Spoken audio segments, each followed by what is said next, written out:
in India.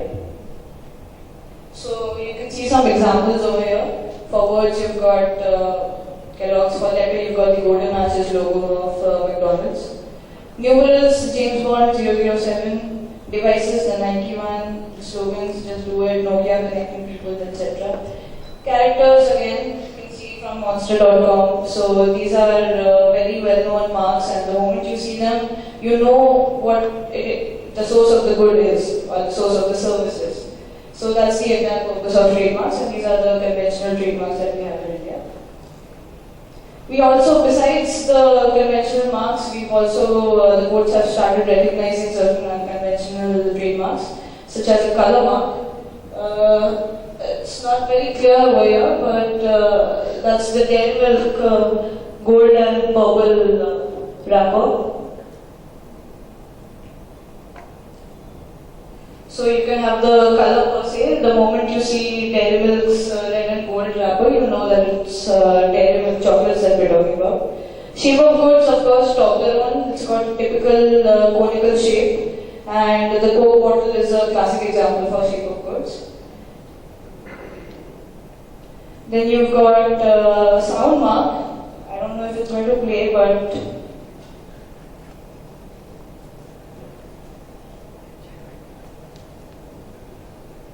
alright, so basically I wanted to play the 20th Century Fox sound mark so that the moment it plays, you know that, or for that matter, the Nokia ringtone. Alright, the moment it plays, you know exactly which company or which brand we're talking about.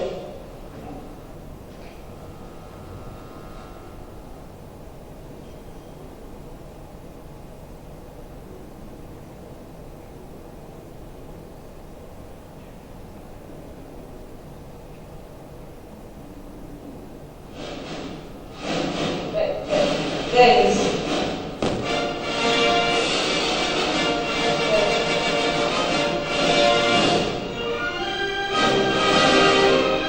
So I think everybody recognizes this tune, right? So this is how 20th Century Fox has imprinted its mark on your mind simply with the sound. So moving on. So motion trademarks, the Lamborghini motion trademarks, again the way the doors open. Strictly for the Indian crowd, if you've watched the movie Kahuna Pyar Hai, you would recognize the car that the Roshan comes out from in Australia, in Sydney. So anyway, point being that even the motion of the door when opening your car is can be trademarked under the Trademarks Act. So what is trade dress? Alright, so as per the Trademarks Act of India per se, we do not have a strict definition of trade dress. The Trademarks Act of 1999 does not per se or specify trade dress. In fact, the concept of trade dress actually comes from the US Lanham Act. That would be section 43 if I'm not mistaken. So we don't have a similar provision or a same provision in the Indian Trademarks Act. However, I'll move on to that later, but first let me cover this. The trade dress, a proper definition has been given by INTA. So this is the definition, the one that you can see on the board. That is the overall commercial image or the look and feel of a product that indicates or identifies the source of the product. Again, basic trademark. And it should be able to distinguish the good or the service from those of the others. Alright. So it can include the design or the configuration of the product, the labeling or the packaging of the goods, the decor or environment in which the services itself are provided. Alright. And trade dress can consist of size, shape, color, texture, anything that is not functional. Alright. Anything that is of aesthetic value to the eyes. The various forms of trade dress that we have recognized in India so far, at least by case laws and judgments, are the product label itself, the product wrapper, for instance the Kit Kat wrapper, the product container, the shape of the bottle, say of the Coca-Cola bottle, the color combination, Dairy Milk, purple gold, Kit Kat, silver or red, right? The product shape, the decor and the environment. Alright, so the Trademarks Act, the definition of a mark under the Trademarks Act after the latest amendments have included the shape of goods and the color combination and the shape of the container in which the goods is provided, and all these features or even the lines, the sequence of lines, all of this has been included under the definition of a mark under the Trademarks Act. So if there's a statutory protection of trade dress under the Trademarks Act, obviously you have a registered trade dress. You can go under the Trademarks Act to protect your trade dress, that's your packaging, and you can have the remedy against infringement. Statutory remedy, you can go for an injunction, you can go for damages. On the other hand, in case your trade dress is not registered under statutory protection, then you go by the normal principles of common law. That's the passing of principles. Alright, so why is trade dress important? Can you guess the products? Is there anybody who cannot guess the products? Right? So, just without the name of the trademark itself, a bare look at the packaging or the way the product looks itself gives you an idea as to the source of the goods, right? Okay, so here are some examples we've collected for your view. See, even a magazine, the way you're displaying your text in the magazine alongside the photograph, that counts as a trade dress as well, right? The Levi's arc stitch, that's very popular. The Yakult shape of bottle. These are some common infringements of trade dress that we've put together once there. Yeah. So that's a good ripoff of Sony. That's the Nintendo, right? Yeah. It's not the name per se, it's actually the look and feel of the product, or the look and feel of the packaging. Ferrero Rocher, we see a lot of infringement like that.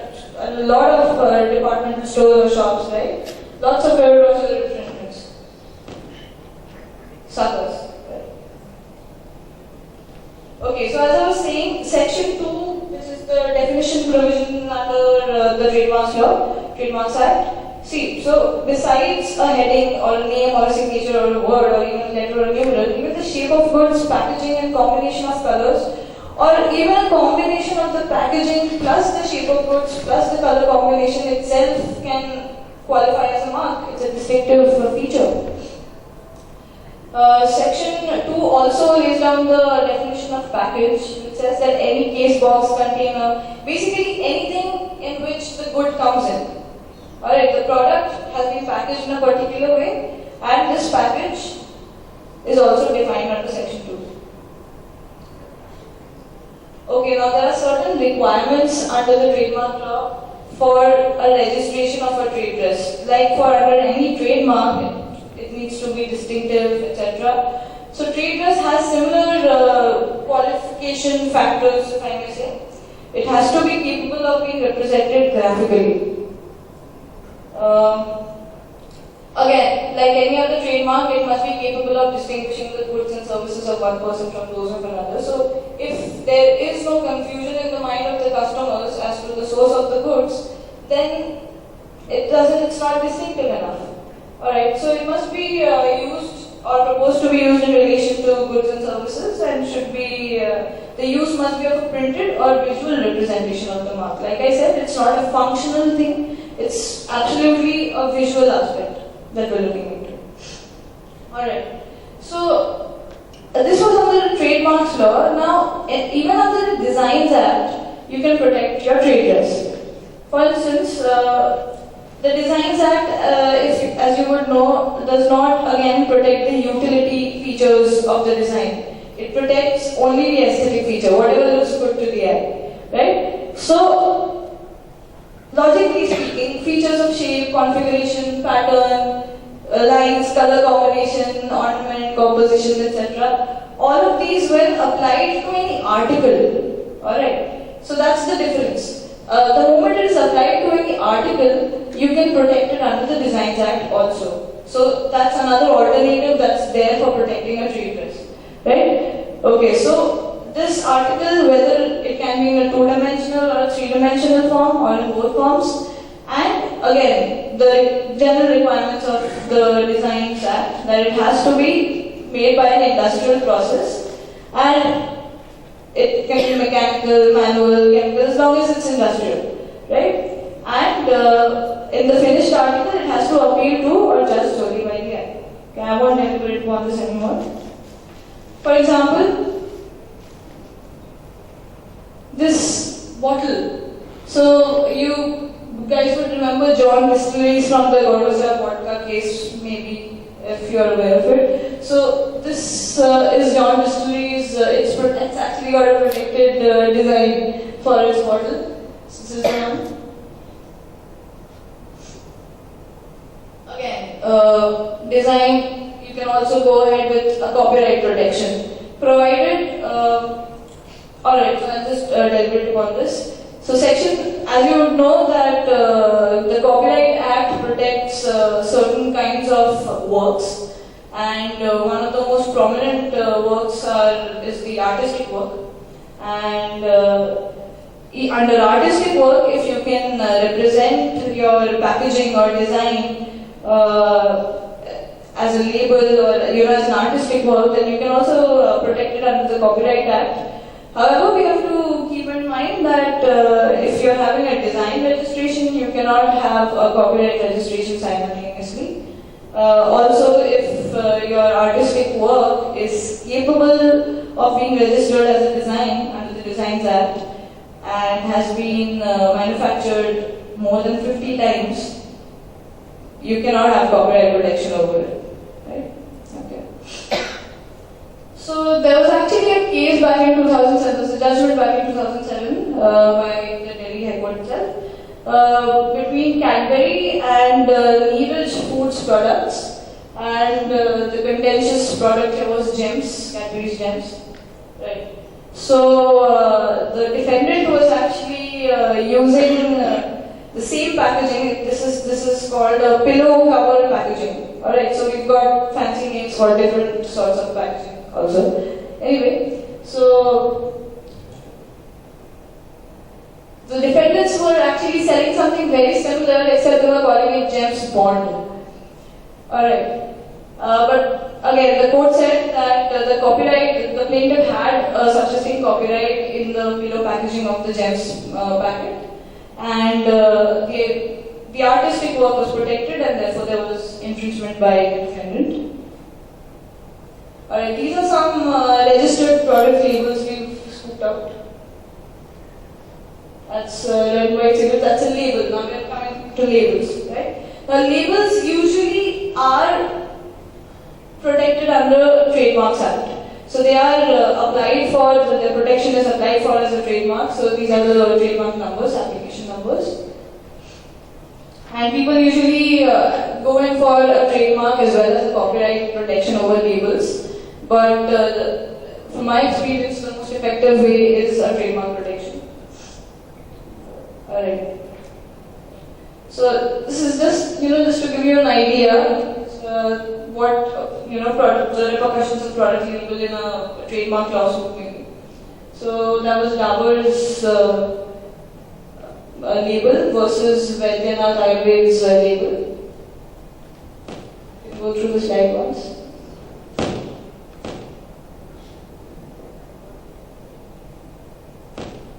Basically, the measure that was given by the court was what would a customer think?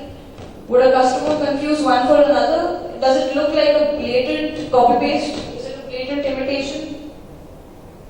That used to be the standard of measure standard for checking infringement. So there would be a comparison of the two labels. That's the step. We'll discuss this in further cases to come. Product wrappers, again, your dairy milk wrapper, any chocolate wrapper for that matter. Here are some registered product wrappers. This is the Ashirwad rice, what should I say, gummy bag wrapper. and this is the GEMS wrapper. All of them under, all of these are trademark applications. All of them, they are all registered trademarks. Sorry, registered trademarks. Okay, so like I said, Ferrero Rocher has a lot of infringements in the market. We see them on a day-to-day basis. So there was actually one case which was decided by the Delhi High Court, and usually, like, of the presentation, usually the trend of the courts, at least in Delhi courts, was that trade dress as an intellectual property right was not really recognized so much. Until and unless it was proven that yes, your trade dress itself is an indicator of the source of goods. So gradually the trend has been such that trade dress has also been acknowledged. Initially injunctions were not granted.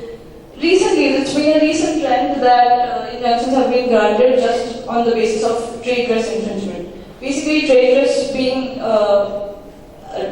recognized or acknowledged as a trademark. Alright. So the court observed that the potential customers in India would be taken in by the appearance of the defendant's products and be induced to buy cheap lookalikes of Ferrero Rocher bearing the impugned trade dress, believing them to be of the same quality or to be connected to Ferrero Rocher somehow. One notable thing to note here would be Ferrero Rocher was already a well-known trademark when this happened. So the well-knownness of a mark does play an important role when deciding whether the trade dress is infringing or not. These are some registered product containers. That's the Rajnigandha Pan Masala product container. That's the Tokyo Blast container. Alright, now shapes. And I'm briefly touching upon all of them because I don't want to deliberate upon any one specific topic. Alright. So these are certain registered product shapes in India.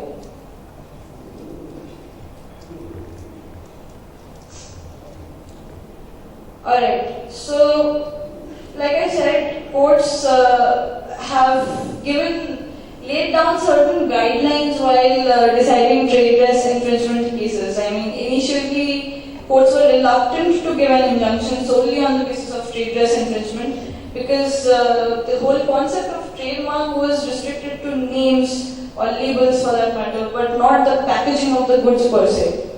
So a special recognition has been given to trade dress and it's slowly catching pace right now.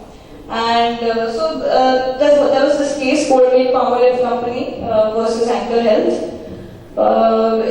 This is a long-running case. It's been running for a really long time, and there have been several decisions in this matter.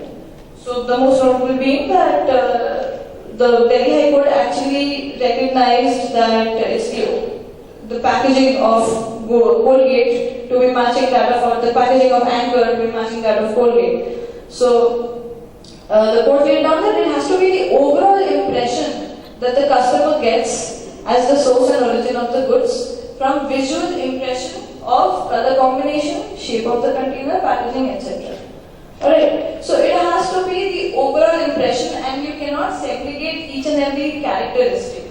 For instance, if you see 3 lines and 3 concentric circles and the other product has 3 lines and maybe 3 concentric squares. So you need to have an overall impression as to whether or not a potential customer would be likely to get confused between the two labels or between the two packaging. And you cannot take away, segregate two different aspects and say that this part A is similar, part B may or may not be similar. A is what gets the confusion going. So no, the test is very clear. It has to be the overall impression only. And the marks, names, get-up must always be considered as a whole thing, as the true test. And it's the totality of the impression that may be likely to cause the perception of confusion.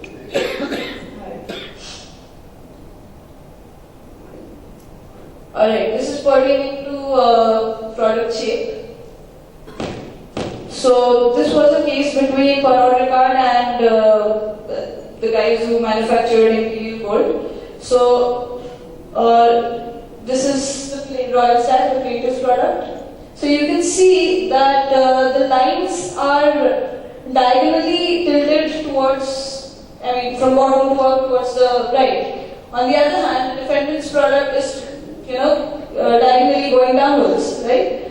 However, here the court actually ruled that looking at the overall impression, you've got the two diagonal strips going down, and the name of the product itself is written in the same color combination, same color of the text. The manner in which it is written may not be identical, but it's so similar that any potential customer would be likely to have some confusion as to whether or not the two products are related or connected to each other, right? So the court granted the infringement, as in the court acknowledged that there was infringement in this case and granted action to the plaintiff. Yeah, so this is what the court said. The defendant has imitated the overall prejudice. Right? Such as the shape and the design of the bottle, the color combination, and overall get-up. Right? Okay, so here are some registered color combination marks.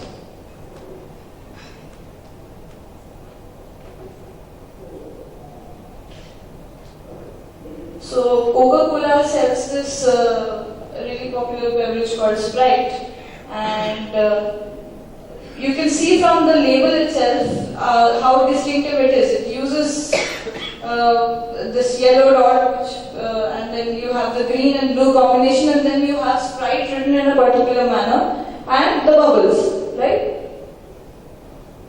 So the defendant copied, blankly imitated it,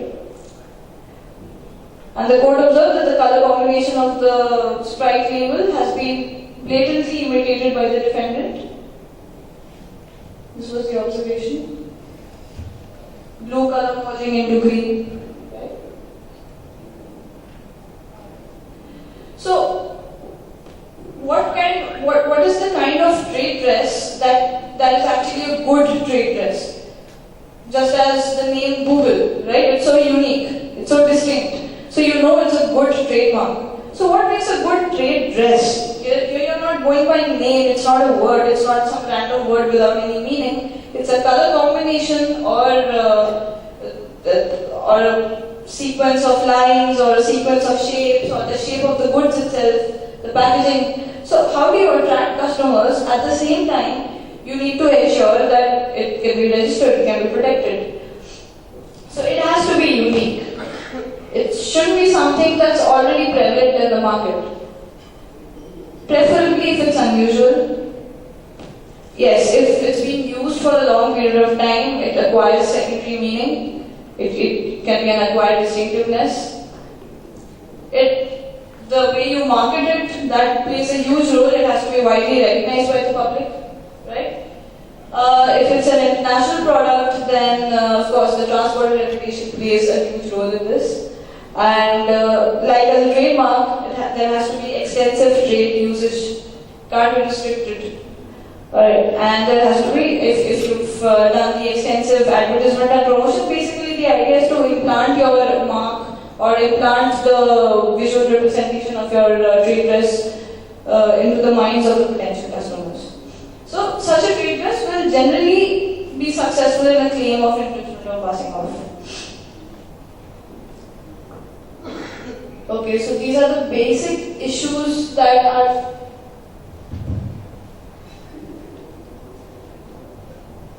Yeah, do we try to wrap it up, and because this time is up. Still, you can take the 3-4 minutes. Alright. So I'll just take 3 more minutes. Thank you. Okay, so these are the basic issues in trade dress protection that usually crops up. And whether the trade dress is functional, because we don't want a functional trade dress, right? It has to be distinctive. It can be inherently distinctive or acquiring secondary meaning. And the most important one being, and by far this is probably the game changer of any trade dress dispute, whether there is a likelihood of confusion between the trade dress of the parties. So basically the plaintiff has to prove and establish that in the minds of the public, it's the product and the features of the product, which is primary in to identify the source of the product rather than the product itself. Alright, so how do you prove a likelihood of confusion? You show the degree of similarity between the marks. Simple, right? The inherent strength of the plaintiff's mark itself, or the trade dress itself. How unique is it? How distinct can it be? The price of the goods. Basically, here we're talking about what is the category of people that they're catering to.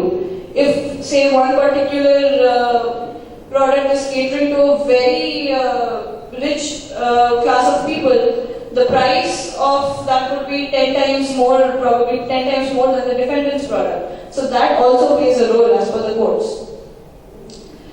The intention of the defendant, you can show the intention of the defendant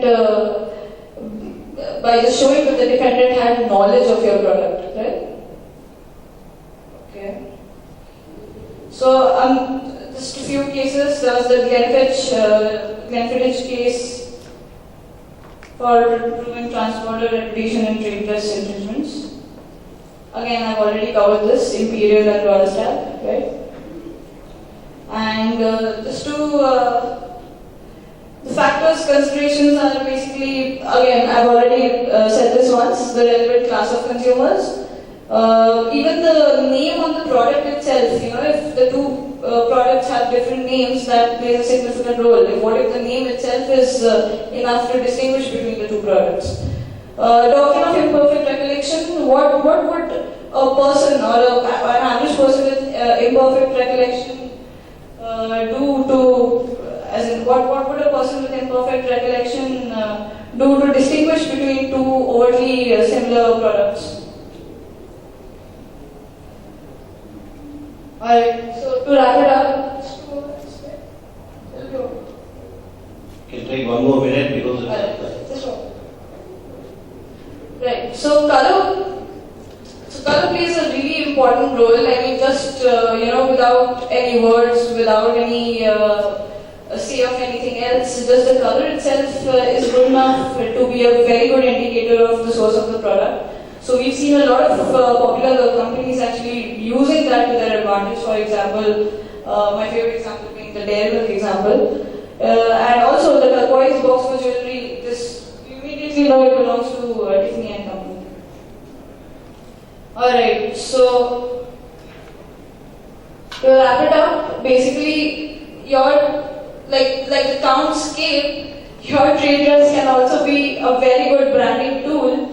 Because just the color or the combination or the sequence of the manner in which you have packaged your goods itself without the name per se can help you get recognized as a brand globally, and it can be a more effective and more innovative and creative way to